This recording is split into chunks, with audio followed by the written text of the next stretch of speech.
Oke, selamat pagi untuk Prof. Jati dan teman-teman yang mungkin akan menonton video presentasi dari saya. Di sini saya akan mempresentasikan tentang City of Hercules Intermodal Transit Center, salah satu studi kasus rekayasa nilai yang dapat kita pelajari untuk pembelajaran kita ke depannya. Nama saya Bill Gracio Mozilo Farufau yang akan mempresentasikan presentasi ini. Pengantar. Ulasan proyek. The City of Hercules, California City mengusulkan untuk membangun Intermodal Transit Center atau ITC, peringkatan rel dan jalan raya, serta fasilitas tambahan di lokasi yang berdekatan dengan Teluk San Pablo, yaitu bagian dari Teluk San Francisco, kira-kira 1 mil barat laut Interstate 80 atau I-80 di Contra Costa. Di sini kontraktor utamanya atau agen utama dari proyek tersebut adalah FTA atau Federal Transit Administration dan mereka bekerja sama dengan CCGPA atau Capital Corridor Joint Powers Authority untuk menyediakan layanan kereta penumpang antar kota ke lokasi dan juga ke WestChat atau West Contra Costa Transit Authority yang menyediakan koneksi layanan bus. ITC ini mencakup akses pejalan kaki ke jalur Union Pacific Railroad atau UPRR yang ada, akses jalur sepeda, akses parkir, dan platform penumpang yang harus dibangun, dan diharapkan fasilitas-fasilitas tersebut dapat digunakan oleh penumpang yang melakukan perjalanan di seluruh wilayah Teluk San Francisco. Oke. Mungkin sedikit sejarah tentang lokasi proyek ini. Lokasi proyek yang diusulkan adalah bagian dari Hercules Waterfront District dan terletak di dalam bekas properti Hercules Powder Company di kota Hercules. Eh, Lokasi proyek ini selama Perang Dunia Kedua adalah pabrik terbesar di negara itu, yaitu pabrik bahan peledak atau Hercules Powder Company pada tahun 1800-an. Tetapi setelah perang, permintaan amunisi anjlok dan produk baru perlu dikembangkan. Sehingga tahun 1964, fasilitas besar dibangun dalam produksi pupuk dan bahan kimia lainnya. Dan nama perusahaan itu diubah menjadi Hercules Incorporated dan berhenti memproduksi bahan peledak. Kemudian operasi pupuk ini ditutup pada tahun 1977 dan banyak fasilitas yang dibongkar. Dan kemudian tanah tersebut dibeli tahun 1979 oleh Hercules Properties dan menjalani prosedur perbaikan selama tahun 1980-an.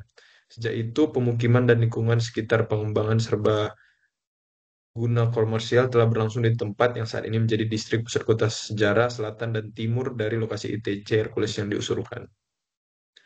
Tujuan kebutuhan proyek. Tujuan dari proyek yang diusulkan ini adalah untuk meningkatkan mobilitas lokal dan regional serta pilihan transportasi bagi penggunaan angkutan umum. Di mana meskipun telah menggunakan layanan angkutan umum, terutama kereta api dan bus, kemacetan di lokasi sekitar proyek ini terus meningkat dan mempengaruhi ratusan ribu penduduk Bay Area dan menimbulkan biaya ekonomi dan lingkungan. Keparahan kemacetan ini eh, kemacetan ini yang di masa depan pasti akan meningkat dan juga populasi akan meningkat, akan mempengaruhi lapangan kerja di wilayah Teluk San Francisco. Proses dan analisis. Untuk area fokus utama dari proyek ini adalah lingkaran transit yang pertama. Ini mencakup jalur lingkaran transit baru, jembatan di atas Sungai Refugio, dan sisi Sungai Taman. Yang kedua ada jalan rel, di mana pemisahan level dan penataan ulang sebagian jalur rel UPRR yang ada, yang mencakup pembangunan platform kereta, tembok penahan, dan jembatan yang melintasi Sungai Refugio, serta relokasi utilitas. Yang ketiga, bangunan stasiun 1, 2, 3, Jalan Setapak Teluk, termasuk jalur East Bay Park Regional District di sepanjang garis pantai dari jalur Pinole ke Victoria by the Bay. Kemudian ada Jalan Raya John Muir yang termasuk jalan tepi teluk di atas Sungai Refugio dan tempat parkir terbuka. Dan yang keenam ada restorasi tepi Sungai Refugio dari Teluk San Pablo hingga segmen yang telah dipulihkan. Kemudian kendala dan pengendalian keputusan dalam rekayasa nilai. Yang pertama itu tetap mengikuti jejak laporan dampak lingkungan EIR Draft Hercules ITC. Kemudian desain untuk area stasiun platform kereta atau ferry center, jembatan penyeberangan pejalan kaki, dan koneksi ke ferry saat ini udah berada pada tahap desain 60%. Yang ini termasuk kendalanya. Dan desain tersebut baru-baru ini dimodifikasi untuk mencerminkan kriteria gedung waterfront dalam inisiatif Waterfront. Lokal karya publik telah dilakukan untuk menerima masukan mengenai desain stasiun dan menara. Dan 60% gambar desain untuk trek, sinyal, lini penahan, dan platform tengah hampir selesai. 60% gambar desain untuk lintasan sinyal, dinding penahan, dan peron tengah juga hampir selesai.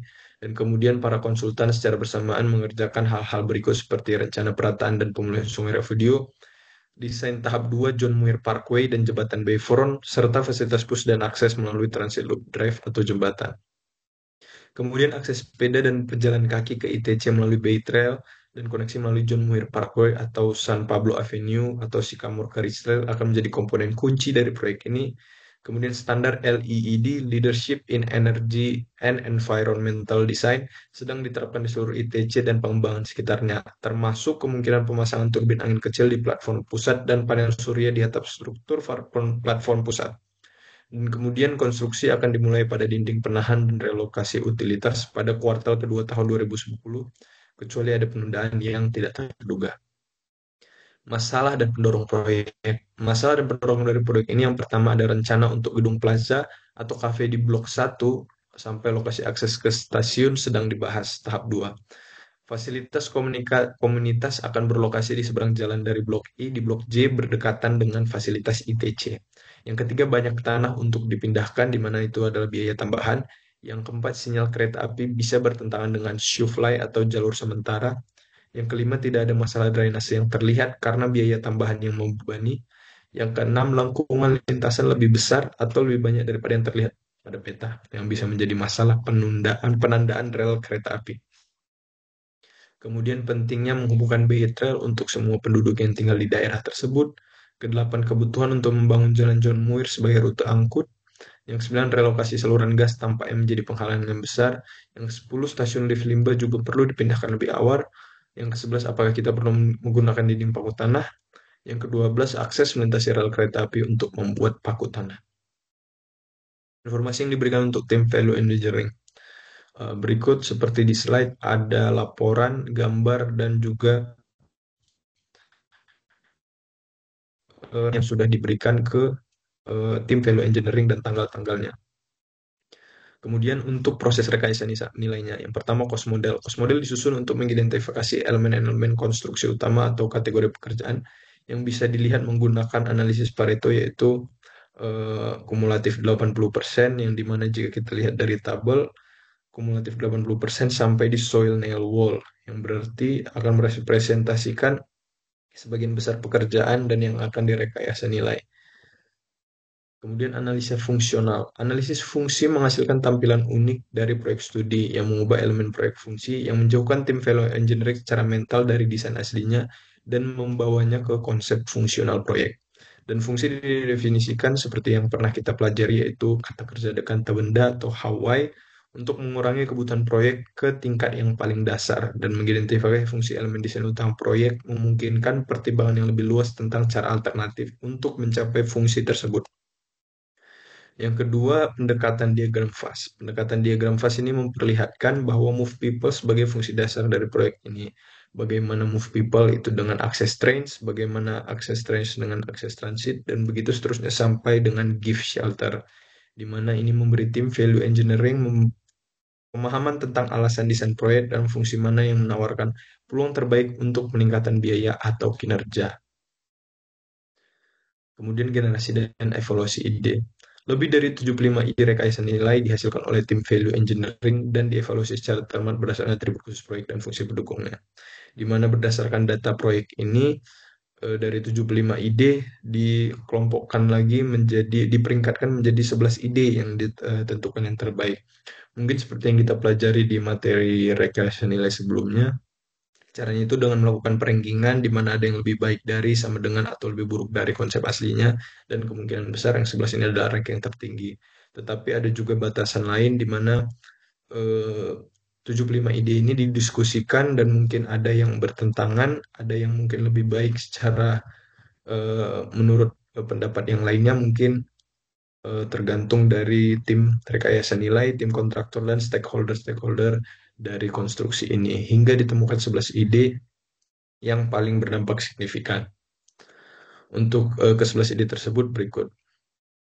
Yang pertama itu adalah penyesuaian rel kereta api, di mana konsep aslinya dibangun dengan jalur ganda Shoofly, menggeser lalu lintas kereta api ke Shoofly, dan kemudian membangun jembatan rel baru di bawah jalur utama MT1 dan MT2 yang ada.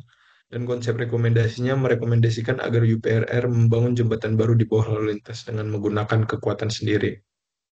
Setelah jembatan baru terpasang, jalur MT-03 yang baru dibangun pada jalur akhir. Keuntungannya ini menghilangkan jejak Shufly dengan membangun jalur MT-03 melalui stasiun dalam perataan akhir.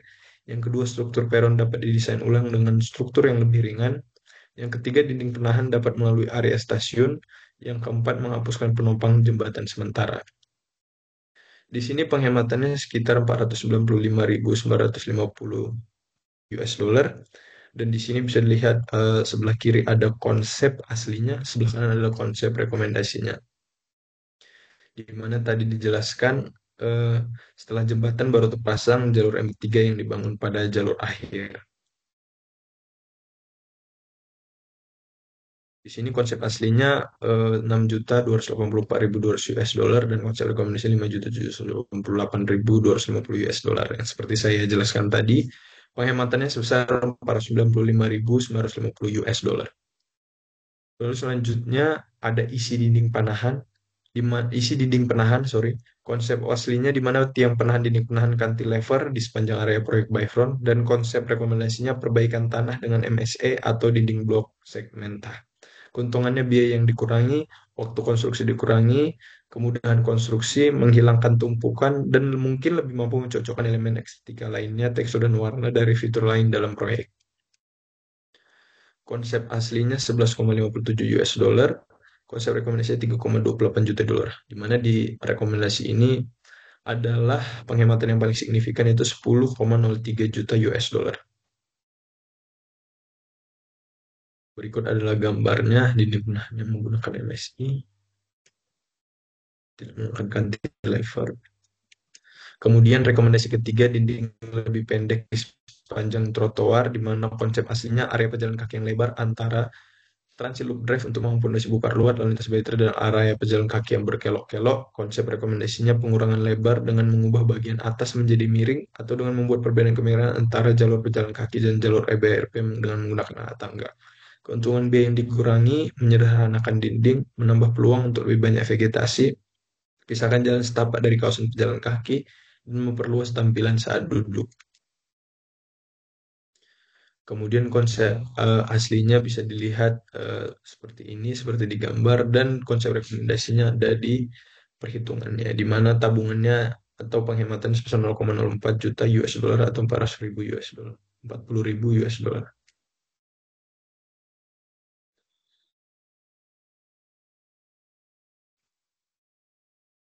Kemudian rekomendasi keempat, struktur alternatif peron tengah, di mana konsep aslinya terdiri dari plat beton tebal ukuran 35 inci yang dipasang di tempat dengan tebal 10 inci, yang didukung pada beton dengan lebar 2-6 inci dengan lebar balok 1 inci sampai 8 inci dengan jarak 20 inci dan bervariasi.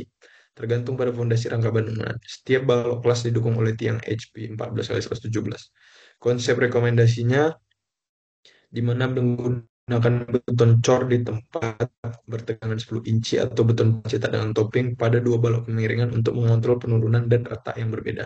Keuntungannya di mana konstruksi lebih cepat, mengurangi keterpaparan kru kerja terhadap lalu lintas kereta langsung, meningkatkan kendali mutu permukaan beton, kemudian fleksibilitas unit pengecoran di situ satu di luar, konsep estetika tidak terbatas dan menghilangkan tumpukan, di mana penghematannya 0,6 juta US dollar. 600.000 US dollar. Kemudian ada revisi pagar pembatas stasiun di mana konsep aslinya pagar pembatas tinggi 42 inci, panel kaca temper dengan panel kaca temper setengah inci dalam 1,5 x 1,5 inci galvanis tiang atau rangka batang baja dan cat berdemi dengan pegangan tabung baja tahan karat. Konsep rekomendasinya yang pertama ada ganti pagar pembatas kaca dengan batar pembatas kabel baja tinggi 42 inci.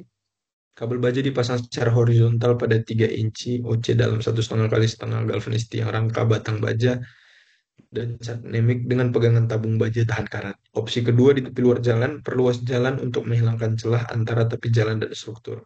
Singkirkan pagar pembatas kaca atau baja tahan setinggi 42 inci, kemudian juga pegangan stainless steel tube dengan diameter 1,5 inci, lebar ram tidak berubah, celah ram melebar di tepi interior ram, koordinasi dengan ID nomor 22 untuk struktur, pagar pembatas untuk tetap berada pada antarmuka level ramp atau jembatan dan di tepi interior ramp. Keuntungannya biaya yang dikurangi, yang kedua menghilangkan kebutuhan agar pagar pembatas di beberapa area yang menyederhanakan instalasi. Penghematannya kurang lebih 0,48 juta US dollar. Rekomendasi yang keenam, kurangi jumlah turbin angin di mana ada 12 turbin angin di peron, opsi A 10 turbin angin di platform, dan opsi B 8 turbin angin di platform, di mana biaya yang dikurangi. Penghematannya kurang lebih 0,16 juta US dollar dengan opsi B. Yang ketujuh ada konstruksi rangka penjepit stasiun di mana konsep aslinya menggunakan sistem rangka pemikul momen untuk menahan beban lateral. Yang konsep rekomendasinya menggunakan rangka penahan sebagai pengganti rangka penahan momen untuk menahan beban lateral jika memungkinkan, menggunakan bingkai yang diperkuat agar memungkinkan bingkai untuk dirakit menjadi modul yang dapat dijulurkan ke tempatnya dalam satu bagian sehingga mempercepat konstruksi. Keuntungan yang konstruksi lebih cepat, lebih sedikit dampaknya ke kereta api, dan biaya pengelasan lebih murah. Penghematannya kurang lebih 0,36 juta US dollar. Rekomendasi yang kedelapan, menahan jalur pagar pembatas rekomendasi. Konsep asli itu mungkin tidak ada yang tersedia, di mana konsep rekomendasi memasang pagar pembatas melalui area platform stasiun. Keuntungannya mengurangi potensi kereta api yang tergelincir di stasiun dan mengganggu platform stasiun. Penghematannya kurang lebih 0,11 juta US dollar. Baru ada fasilitas trotoar didiri dari paving unit dan atau beton bertulang, dinding kursi, promenade, dan dinding perkebunan dapat didesain ulang untuk mengurangi biaya. Perabotan creek sidebar, penyediaan tempat duduk, tempat sampah, rak sepeda, meja piknik, dan padahan pagar pohon. Konsep rekomendasinya menggunakan beton berwarna yang dicap atau dicetak untuk menggambarkan kawasan pejalan kaki yang akan mempertahankan estetika, menghormati tujuan desain, dan meningkatkan penggunaannya.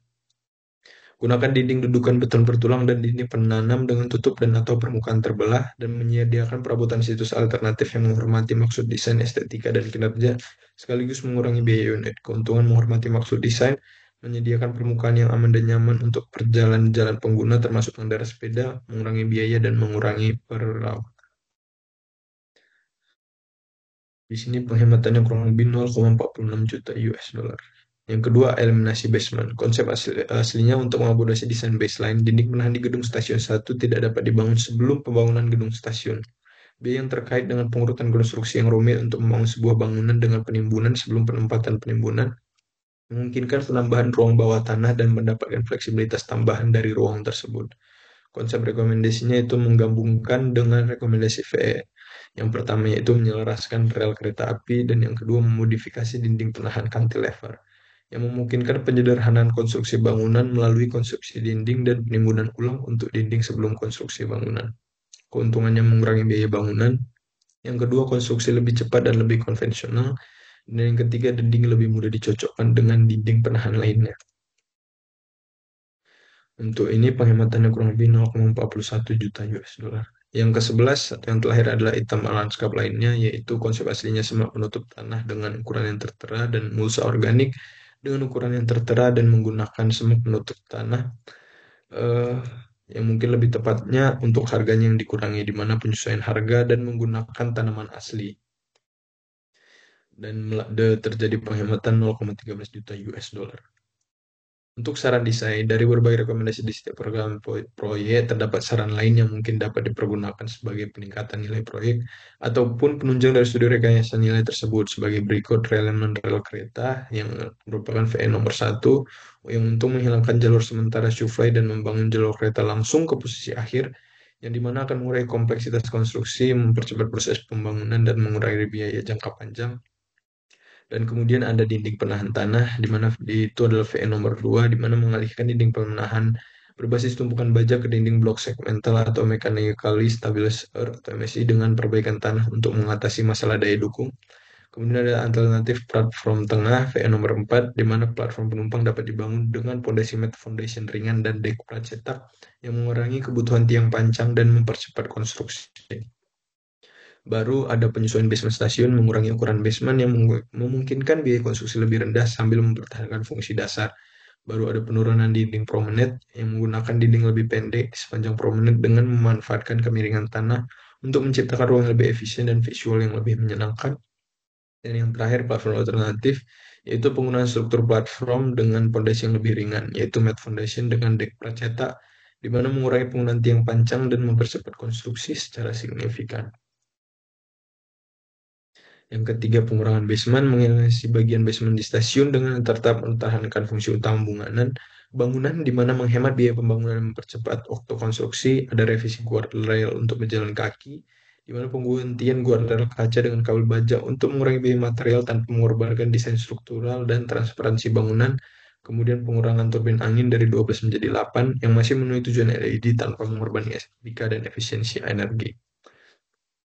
Di sini peningkatan nilainya, proyek ini menghemat sekitar 13 juta US dollar dari total 63,26 juta US dollar yang menjadi biaya proyek akhir ini 50,21 juta US dollar, dan di mana penghematan terbesar berasal dari dinding penahan tanah yang mengganti menjadi MSI 10,03 juta US dollar, baru ada realignment rail 0,5 juta US dollar, dan platform alternatif yang dihemat 0,6 juta US dollar. Kemudian ada optimalisasi konstruksi, di mana keuntungannya banyak di penghematan biaya sekaligus percepatan waktu konstruksi, yang dimana meminimalkan konflik dengan utilitas di lokasi proyek.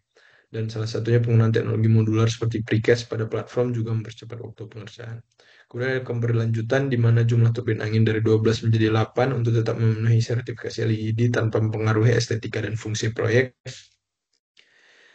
Kemudian penghematan melalui realignment rel kereta, di mana saran ini menghilangkan penggunaan jalur sementara dan memungkinkan penghematan biaya material sebesar 0,5 juta US dollar. Kemudian dinding penahan tanah MSI, di mana rekomendasi penggunaan dinding penahan berbasis MSI di area dengan tanah kompresibel mengurangi durasi dan kompleksitas korupsi sekaligus menghemat sekitar 10 juta US dollar. Dan kemudian pengurangan jumlah tiang pancang, di mana dikurangi tiang pancang di bawah basement dan penggantian dengan metode pengisian konvensional menghasilkan penghematan sekitar 0,41 juta US dollar, dan pengurangan fasilitas lengkap landscape yang dimenangkan tanaman asli dengan biaya yang lebih murah untuk memenuhi standar LED sekaligus mengurangi biaya perawatan. Kesimpulannya adalah VE pada proyek Hercules ITC ini memberikan peningkatan signifikan baik dari segi efisiensi biaya maupun waktu konstruksi. Saran-saran seperti realignment rail, penggunaan dinding penahan yang lebih ekonomis, serta alternatif desain dan platform dan basement tidak hanya memberikan penghematan besar, tetapi juga meningkatkan kecepatan dan kualitas keseluruhan proyek. Dengan fokus pada fungsionalitas yang lebih baik dan konstruksi yang lebih hemat biaya, proyek ini diperkirakan akan selesai lebih cepat dengan anggaran yang lebih rendah, tanpa mengorbankan tujuan utamanya yaitu meningkatkan mobilitas dan aksesibilitas transportasi di kawasan Hercules dan sekitarnya. Melalui pendekatan value engineering, proyek ini dapat merealisasikan penghematan biaya sekitar 13,6 juta US dollar dari total anggaran awal 63,26 juta US dollar, menjadikan total anggaran proyek sekitar 50,21 juta US dollar. Saran desain seperti realignment rail, penggunaan dinding penahan MSI, dan pengurangan basement tidak hanya mengurangi biaya, tetapi juga mempercepat konstruksi serta meningkatkan keberlanjutan proyek. Rekomendasi ini memungkinkan proyek Hercules ITC mencapai tujuan utamanya untuk meningkatkan mobilitas dan aksesibilitas transportasi dengan efisiensi biaya maksimal. Terima kasih, mungkin sekian presentasi yang dapat saya sampaikan tentang tindakan rekayasa nilai di proyek Hercules ITC. Mungkin sekian dari saya, terima kasih.